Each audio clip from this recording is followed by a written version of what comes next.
Prime Minister's mandate letter to the Minister of Defence, he uses the word honesty at least 8 times. Wow. Within the letter it reads, Canadians expect us in our work to reflect the values we all embrace, honesty. Canadians need to have faith in their government's honesty. We have committed to an honest government that is accountable to Canadians. You must uphold the highest standards of honesty. It's important that your behaviour and decisions meets Canadians' well-founded expectations.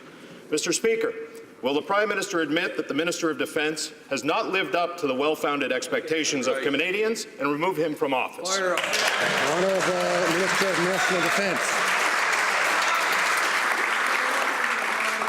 Mr. Speaker, as I stated, I've acknowledged my mistake. I'm not here to make any excuses for it. I'm owning it, learning from it, and we continue to be able to work, learn from those lessons, and so I can continue to work and serve the Canadian Armed Forces, the men and women who serve us. Thank you. The honourable member for Barrie-Innisfil. Well, it's not just the military who find the Defence Minister's yarn about his fictional role in Afghanistan to be an embarrassment. We all know that the Liberals like to reference social media as a way to consult with Canadians.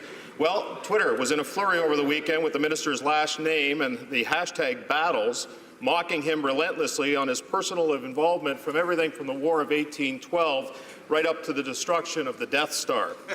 So, Mr. Speaker, my question is, after hearing this kind of feedback from Canadians, would the Prime Minister not agree that the minister has lost all credibility? Agreed. The Honourable Minister of National Defence. Mr. Speaker, my focus is always going to be continue to serve the Canadian Armed Forces, the men and women who serve, and I will always do that. I acknowledge my mistake. I will be learning from it, and also, as I stated, also, I in no way intended to diminish the great work of our Canadian Armed Forces members who served during that time. Thank you.